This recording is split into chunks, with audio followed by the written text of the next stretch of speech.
Ouais, c'est gâté encore, c'est toi sûrement. Le prophète Seka dit que Laurent Gbagbo sera président.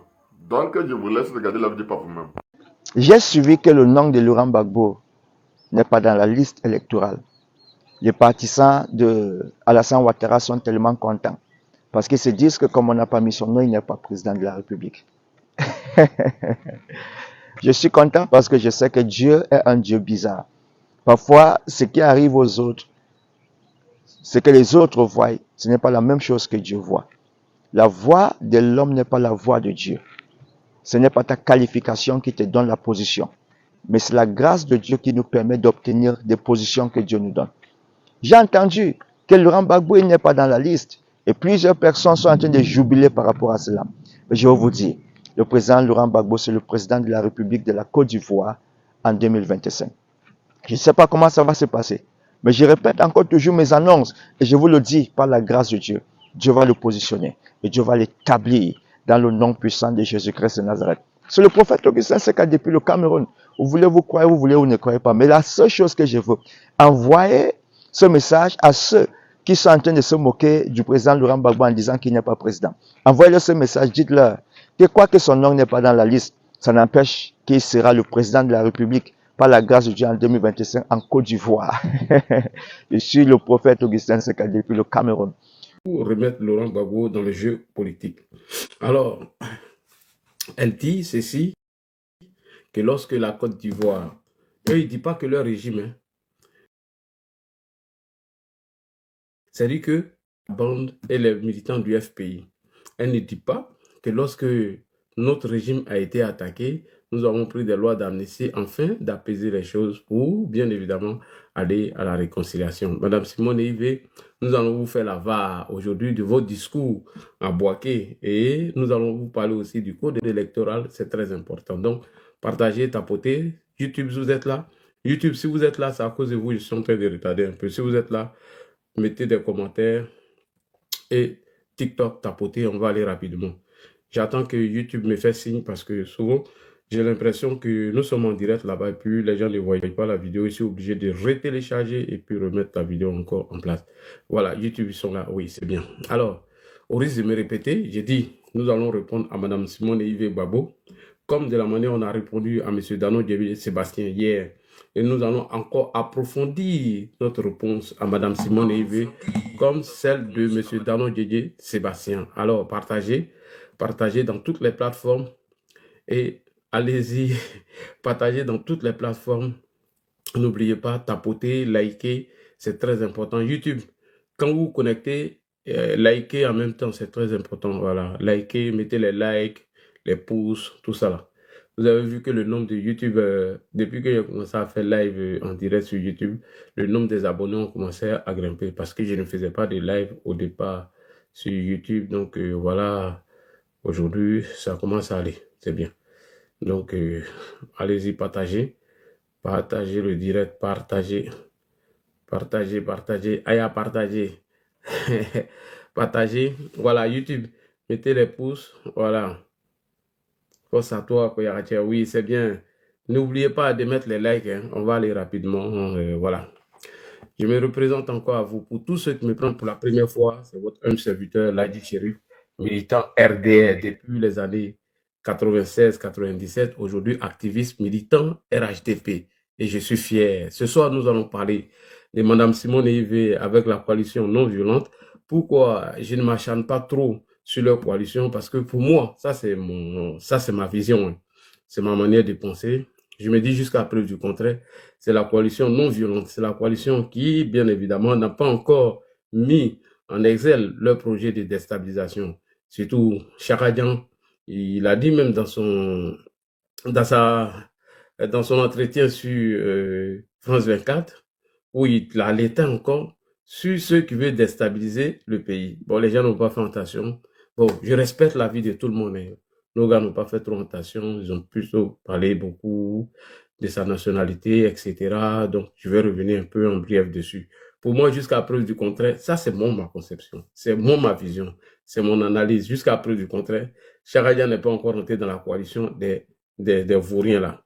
Si ça ne tarde qu'à moi là, je veux que Charadia vienne compétir et lui, on va lui donner sa dose et il va partir pour toujours. Voilà, donc partagez. Maintenant, pour ceux qui me prennent pour la première fois, c'est toujours votre humble serviteur, Ladi Shérif, et suivez mes vidéos en direct. Vous vous abonnez, vous cliquez sur la cloche de notification. Chaque fois que je suis en direct, vous allez voir. Donc, c'est parti. Top, c'est parti. On va commencer. Le président Laurent Gbagbo est notre candidat. Je répète une dernière fois, du haut de cette tribune. En 2025, le président Laurent Gbagbo est notre candidat. Oui, allô, oui, allô, oui, allô. C'est un mensonge. La contumace ne peut pas faire l'objet et ne peut pas être définitive. En ce sens que, lorsqu'on vous juge par contumace, ça veut dire que vous n'êtes pas présent. Le président Laurent Gbagbo n'a jamais été condamné par contumace. Faut pas mentir aux militants. Le président Laurent Gbagbo a été condamné par défaut. Donc, je pense que le procès Kwao fait une confusion entre la contumace et la condamnation par défaut. C'est deux éléments très différents. M. Laurent Gbagbo n'a pas été jugé par contumace, il a été jugé par défaut. Donc, lorsqu'il a été condamné, son avocat, il a fait opposition, mais il ne s'est pas présenté devant le tribunal. Donc, il y a eu une ordonnance, il y a eu une décision de condamnation par initiative défaut. Donc, après, le délai d'appel ayant été épuisé, il n'a pas fait appel de la décision. La décision est devenue irrévocable. C'est différent d'une décision devenue définitive. Nous apprécions le caractère irrévocable de ces décisions. Et c'est fort de cela que nous radions les personnes de la liste. C'est-à-dire que l'irrévocabilité de la décision de condamnation par défaut fait que M. Gbagbo ne pouvait pas faire opposition, ni appel, ni se pourvoir en cassation, ni même en révision. Alors que si c'est une condamnation par contumace, comme vous avez bien expliqué, lorsqu'il se présente ici, il peut décider d'accepter la peine et la peine s'applique à lui, ou alors il peut demander un nouveau jugement. Ça n'a pas été le cas. Donc, ces deux thèmes sont totalement différents.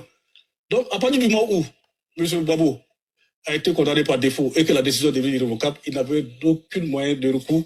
Monsieur, on dit que Gbagbo est notre candidat. Partagez. J'aimerais rappeler à M. Blaise Blanc, M. Gbagbo a été condamné. Il a fait appel, l'appel a été confirmé, dont la condamnation de 20 ans apparaît dans son casier judiciaire. Il a été condamné par contumace. Oui, allô, oui, allô, oui, allô. C'est un mensonge. Bonsoir. Il a été condamné par défaut. Par défaut? Voilà, et par pas défaut. par contumace?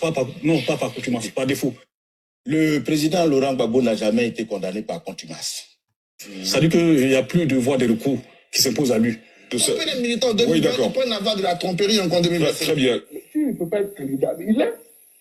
Je ne sais pas où est le problème. Donc, la seule solution qui se posait à lui, soit on prend une décision de grâce ou une loi d'amnistie. Je voudrais appeler le chef de l'État à prendre une loi d'amnistie pour rendre M. Laurent Gbagbo éligible. Que les juges fassent leur travail. Il ne peut pas être candidat. Il est. Je ne sais pas où est le problème. Nous espérons que Laurent Gbagbo puisse se présenter parce que nous pensons qu'au niveau du PPL, c'est notre meilleur cheval. Tout en sachant qu'il n'est pas éligible. Tout en sachant. Il n'est pas éligible. Éligible. Est-ce qu'il est éligible actuellement? Mais pourquoi il ne serait pas éligible? Ah bon, Mais c'est moi qui pose la question. Laissez Blaise terminer. Mais pourquoi il ne serait pas éligible? Il ne peut pas être candidat. Il est. Je ne sais pas où est le problème. Il a dit c'est une hérésie pour vous. Mais les lois de la Côte d'Ivoire, c'est pas vous. Chacun peut penser ce qu'il veut. Ça peut être une hérésie que Laurent Gbagbo soit condamné. Ça, chacun a son opinion. Mais ce qui compte à la fin, c'est ce que l'État de Côte d'Ivoire décide. Et pour l'instant, l'État de Côte d'Ivoire est très clair là-dessus. Laurent Gbagbo n'est pas éligible. Il ne peut pas être candidat. Il est. Je ne sais pas où est le problème. Le président Laurent Gbagbo n'a jamais été condamné par contumace. Faut pas mentir aux militants. Le président Laurent Gbagbo a été condamné par défaut. On voit très bien, puisque le président de la CEI l'a dit, il n'est pas sur la liste électorale. Donc, il ne peut pas être éligible. Faut pas mentir aux militants. Faut leur dire clairement, Laurent Gbagbo est notre candidat naturel, mais actuellement, on est en train de parler, là. Si les élections, c'est demain, il n'est pas éligible parce qu'il n'est pas sur la liste électorale, parce qu'il est sous, il a bénéficié que d'une grâce qui n'a pas annulé son casier juridique. Oui, donc, clairement, il n'est pas candidat. Monsieur, on dit que Gbagbo est notre candidat. Les militants de oui, d'accord. ils peuvent avoir de la tromperie encore en 2025. Très bien. Pour la présidentielle du 31 octobre, vous n'aviez pas fait acte de candidature, vous ne remplissiez pas toutes les conditions. Madame, j'ai fait acte de T'as candidature. dit, Sous aucune instruction du président Laurent Gbagbo, c'est clairement une initiative de la plateforme. oh, Comment vous surnomme le boulanger? Oui, oui, oui. Vous roulez tout le monde dans la farine. On fait les militants de Oui, d'accord. on peut en avoir de la tromperie encore en 2025. Très bien. On peut terminer par Monsieur, le coach. on dit que Gbagbo est notre candidat. Oui, allô, oui, oui. C'est un mensonge. Il ne peut pas être candidat. Il est. Je sais pas où est le problème. Non, moi, j'ai pitié pour vos militants. Le président Laurent Gbagbo est notre candidat. Je répète une dernière fois, du haut de cette tribune. En 2025, le président Laurent Gbagbo est notre candidat. Oui, allô, oui. bonsoir, rebonsoir encore à tous et à toutes. Je me représente encore à vous, c'est votre humble serviteur, Ladi Chérif, activiste militant RHDP, RDR depuis le passé, aujourd'hui RHDP. Bonsoir à vous. Vraiment, il y a des gens qui font demande. Bon, je vais vous prendre après, tous ceux qui ont fait la demande, patientez un peu, je vais vous prendre après mon analyse. Donc voilà, je vais vous prendre tout à l'heure. Voilà, merci beaucoup. Et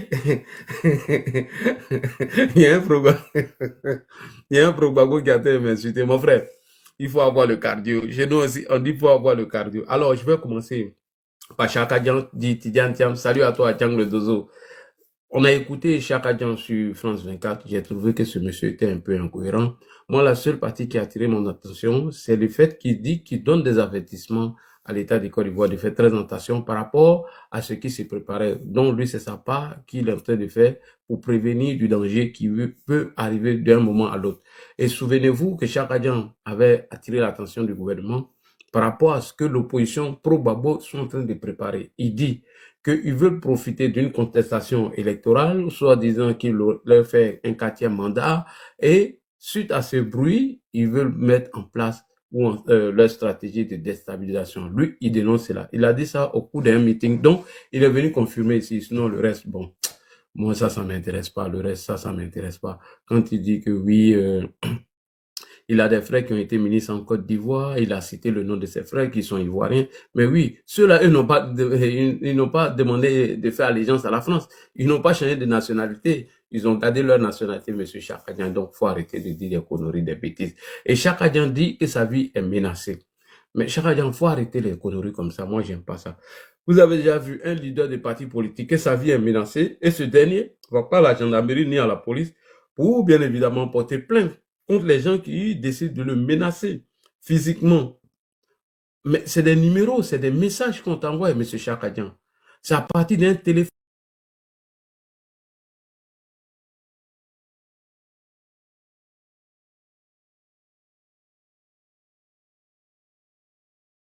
Toi, on n'a pas affaire à toi-même. Quant à moi, là, dit chéri, moi, je veux que tu participes à ces élections-là. Quand tu n'as pas pris ta dose de un coup KO de Prado, franchement, tu ne vas pas rester tranquille. Toi, là, tu vas prendre l'humiliation. Mais c'est que si toi, tu as eu 10% de voix en Côte d'Ivoire, faut de Dieu merci. Quand tu dis que oui, il ne faudrait pas qu'on parle de ta nationalité, on va parler des problèmes du pays. Attends, Chaka Dian, toi-même, tu t'es dédié quoi. À un moment, tu dis que le bilan d'Alassane Ouattara est positif parce qu'ils ont bien travaillé dans le pays et le pays est stable. À un moment donné encore, quand tu demandes service au président Alassane Ouattara pour bien évidemment garder ta nationalité et participer aux élections, alors que c'est pas Alassane Ouattara qui est le président du Conseil constitutionnel, on refuse ça et puis tu t'énerves, tu dis oui, en 15 ans, ils n'ont rien fait. Bon, moi je pose une question. Quelqu'un qui a fait 15 ans à la tête de la Côte d'Ivoire, donc tout le monde est en train de plébisciter aujourd'hui, même toi-même, son bilan. Et si toi, tu reviens encore dire qu'il n'a rien fait en 15 ans, c'est pas toi qui as laissé la Côte d'Ivoire pendant 23 ans, tu peux réussir là où l'homme qui a fait 15 ans a échoué. Ou quelqu'un qui avait 15 ans, lui dit qu'il a échoué à la tête de ce pays. Alors que lui-même, il a fait 23 ans dehors, il ne savait même pas à quel niveau la Côte d'Ivoire était située. Pourtant, il allait dans ses funérailles de ses parents au Sénégal, d'après Gualu Dodo. Et c'est toi là, tu vas venir nous dire que oui, toi tu peux réussir à Alassane Ouattara échouer. Quelqu'un qui n'a même pas d'entreprise en Côte d'Ivoire pour dire qu'il paie des impôts, alors que le président a des entreprises, voilà, le fonds qui était dans toutes ces banques sont partis. Le président Alassane Ouattara même a commencé à créer ses entreprises avant même qu'il ne soit président du RDR. C'est quelqu'un qui a aimé son pays. Toi, tu n'as pas de biens en Côte d'Ivoire. Tu ne payes pas impôts, tu ne payes rien même. C'est-à-dire que toi, tu ne payes rien. Parce que quelqu'un qui n'a rien réalisé en Côte d'Ivoire, lui dit que les autres ont échoué en 15 ans. C'est lui qui est arrivé après combien d'années, une vingtaine d'années, lui va réussir là où l'autre a échoué. Faut pas te moquer des gens chaque jour. Quant à moi, Ladi Chérif, ça c'est mon opinion personnelle. Je veux que ta candidature soit validée. Quand tu viens de te libérer de ton allégeance française, envoie ton poids. Ton poids là, si on t'a pas montré, tu n'as pas resté tranquille. Et puis Choro, hein. Et puis Choro, tout ça là, non. Un vaurien, puis un mythomane, un menteur. Bref, alors, qu'est-ce qui nous convoque ici ce soir, chers frères et sœurs? C'est la vidéo de Mme Simone Yves Gbagbo qui nous convoque ici ce soir. Alors, nous allons écouter Mme Simone Yves Gbagbo qui demande au président de la République, son Excellence M. Alassane Ouattara, de prendre une loi d'amnistie afin que M. Laurent Gbagbo soit instauré ou réintégré dans le jeu politique. Dano Didier l'avait dit qu'eux, ils ont adressé des milliers de courriers au président de la République qui n'ont pas eu de réponse. Alors, nous allons écouter Mme Simone Yves Gbagbo et nous allons aller en profondeur. Je pense que Mme Simone Yves doit avoir le cardio. Ibrahim Koulibaly, comment tu vas? Tiens, Flo Gbagbo, là, lui, il est excité. Hein? Bon, attends, on va le muter parce qu'il est excité, c'est pas sa faute. Ça le fait mal, on va le muter un peu. Voilà, faut tapoter, hein, maudit, là, tapote. Je dis, je répète, tous ceux qui préparent coup d'État contre Alassane Ouattara, Ladi Chérif, ça fait combien de vidéos? Plus de 5 vidéos que je dis ça tous les jours. Et jusqu'à ce que le président Ouattara même décide de quitter le pouvoir, aucun coup d'État ni soulèvement populaire va l'enlever. Ça, je vous dis ça tous les jours. On dirait que vous êtes amnésique, quoi. C'est que Dieu même vous montre des signes sur le président, mais vous faites semblant de ne pas comprendre. Je dis, je répète, écrivez. Aucune tentative de coup d'État ou d'insurrection populaire va enlever Alassane Ouattara au pouvoir. Il va partir de lui-même. Et au moment où il va décider de partir de lui-même, nous-mêmes on va sortir encore pour réclamer Alassane Ouattara. Donc, c'est pour vous dire, 2025, là, c'est bouclé, c'est géré. Ne rêvez même pas. Nous, on continue de faire la sensibilisation par rapport aux jeunes que vous voulez utiliser dans la rue, afin d'arriver à vos objectifs. C'est eux là, nous sommes en train de sensibiliser. Concernant des activistes chômeurs qui sont ici en France, qui ne font rien, certains même sont en Finlande, ils ne travaillent pas, ils ne vivent que des vidéos, et en 2020, ils ont racketté Bédier près de 4 milliards de francs CFA, ils ont tout mangé. Ils ont fait des petites cotisations dans les petits groupes, ils ont tout mangé, alors que les enfants qu'ils ont mis dans les rues aujourd'hui, ils ont eu les problèmes, ils n'ont pas été capables de s'occuper d'eux. Il y a un même qui dit qu'il allait payer Clive Cardena pour sa fille, des conneries comme ça. Pendant ce temps, lui, il a mis enfant des gens dans la rue. Et il n'est jamais parti en Côte d'Ivoire, donc il n'a pas de bien en Côte d'Ivoire. Donc bref, c'est pour ceux-là, nous, on vient faire la vidéo. Voilà, c'est pour les sensibiliser, afin de ne pas se laisser manipuler par cette opposition, bras cassés, pieds cassés. Alors, allons-y en profondeur. On va écouter Mme Simone Yves Gbagbo avant d'aller en profondeur. On l'écoute, Simone Yves. Reclusion que nous travaillons, c'est ce que nous sommes. Tant que nous reclusion que nous travaillons, c'est ce que nous sommes. Et de quoi vous avez concrètement parlé? On sait qu'aujourd'hui, il y a eu la liste électorale provisoire qui est sortie sans le nom de Laurent Gbagbo, sans le nom de Blé Goudé, sans le nom de plusieurs leaders politiques. Quelle est la position du État sur cette situation? Mais nous souhaitons une liste inclusive, n'est-ce pas?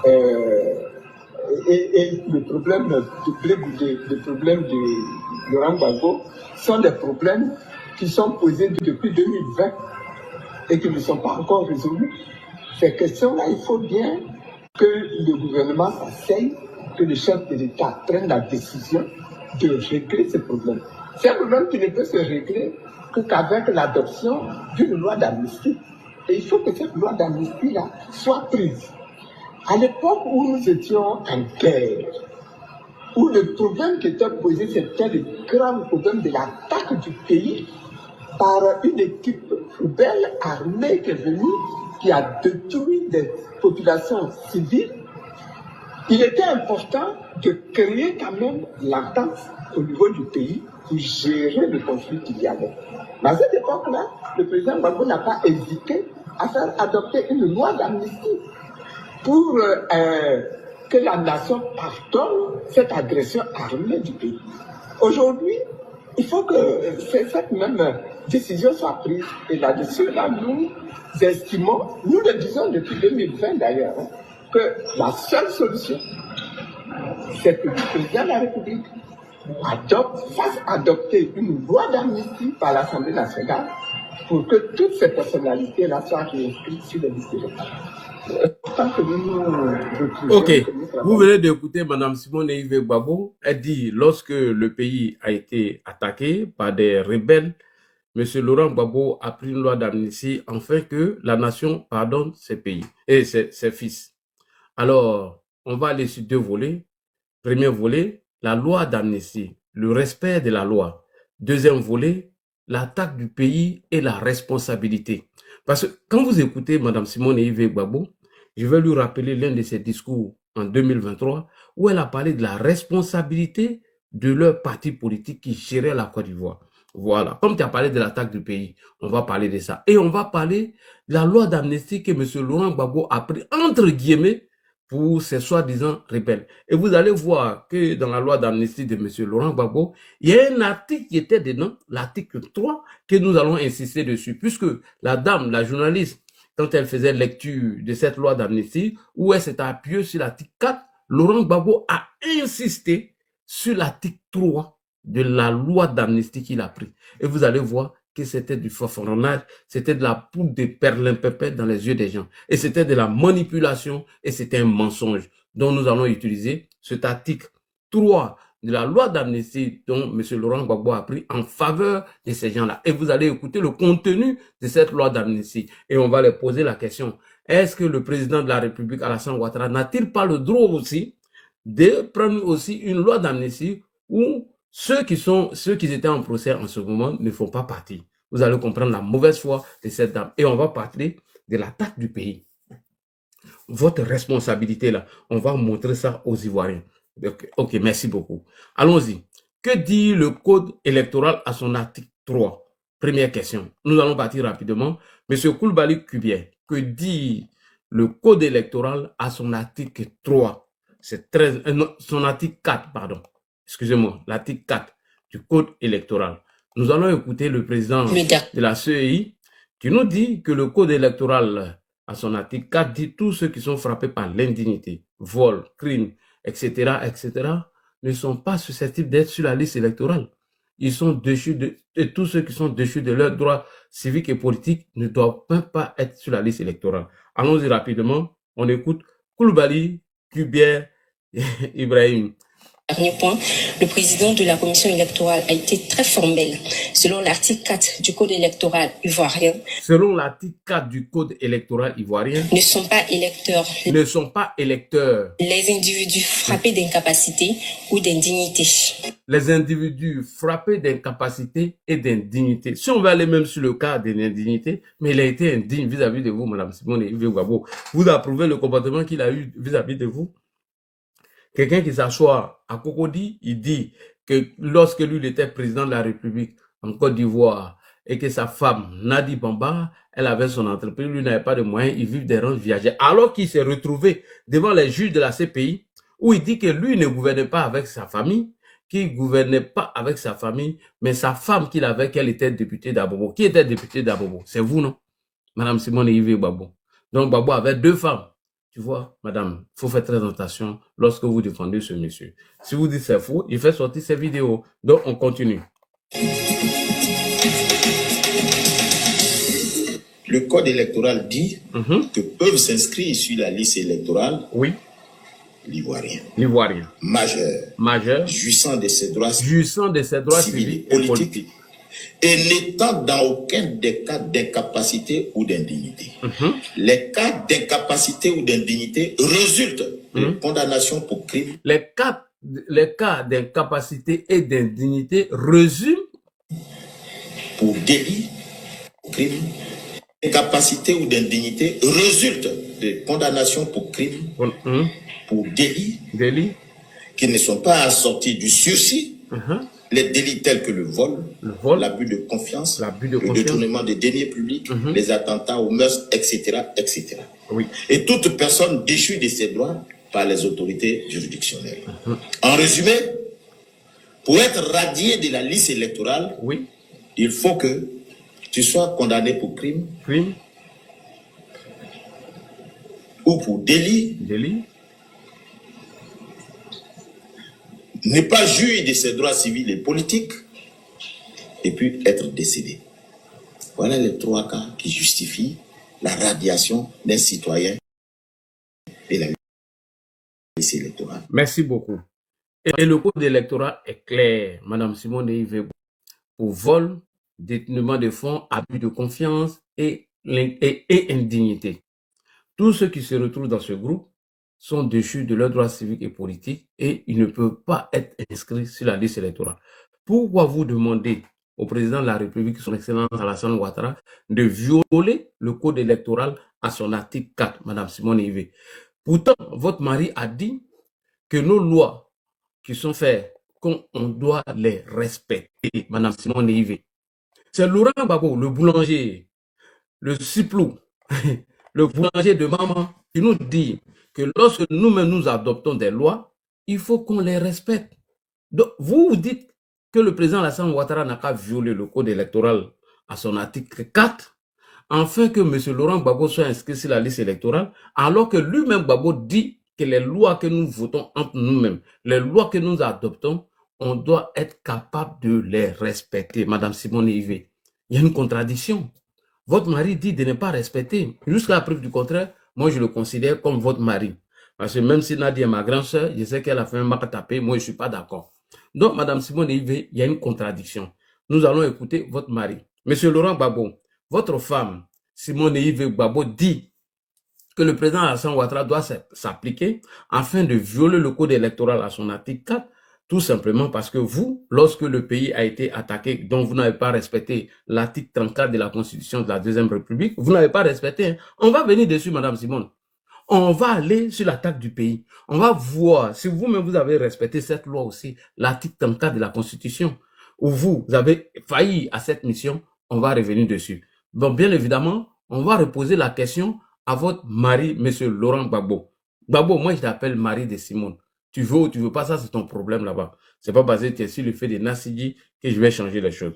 On écoute Monsieur Gbagbo Laurent. Très important. Il faut qu'on respecte ce qu'on écrit. Point. Il faut qu'on respecte ce qu'on écrit, Madame Simone Veil Gbagbo. Si on a écrit dans le code électoral à son article 4 que tous ceux qui sont frappés par l'incapacité tous ceux qui sont frappés par l'indignité, le vol, abus de confiance, crime, tous ceux qui sont frappés par cette loi, mais il faut qu'on respecte ce qu'on écrit, Madame Simone Veil. Si on ne doit plus respecter les lois que nous-mêmes nous écrivons, ce n'est plus la peine. Il faut ouvrir la maca. Il faut laisser Johnny Pacheco escroquer les gens. Il faut laisser Soulé de Paris arnaquer les gens, manger l'argent des gens. Il faut laisser Soloba de Cancan ne pas travailler et vivre des réseaux sociaux. Voilà. Il faut laisser tous les petits voleurs qui sont à la maca. Il faut libérer Steve Biko. Donc vous-même, votre mouvement qui réside en Mauritanie aurait porté plainte contre lui. Sans oublier le COGEP et certains militants du RHDP qui ont porté plainte contre Steve Biko. Si on ne doit pas respecter nos codes et nos lois que nous avons écrits, mais pourquoi vous, Madame Simone Veil Gbagbo, vous avez porté plainte contre Alain Zaté jusqu'à ce qu'elle passe 1 mois à la maca? Alors que votre mari dit, il faut qu'on respecte ce qu'on a écrit. Madame Simone Veil Gbagbo, c'est Monsieur Koudou Laurent Gbagbo, l'homme au Mougouba sauté de Mama, qui nous dit de respecter ce que nous avons écrit. Pourquoi Alain Zaté est parti en prison? Parce qu'on a respecté ce qu'on écrit. Parce qu'il n'était pas concevable, il n'était pas acceptable. On ne pouvait pas accepter que, quel que soit ce qui s'est passé, Alain Zaté vous fait subir ce que vous avez subi, même si elle a présenté ses excuses. Donc vous voulez qu'on fasse fi de la loi, et comme Gbagbo, c'est un super homme qui est sorti nulle part, on doit violer nos lois et le mettre sur la liste électorale. Jamais on peut le faire. Donc votre mari nous dit de respecter ce que nous avons écrit. On continue. Il faut qu'on respecte ce qu'on écrit. Oui.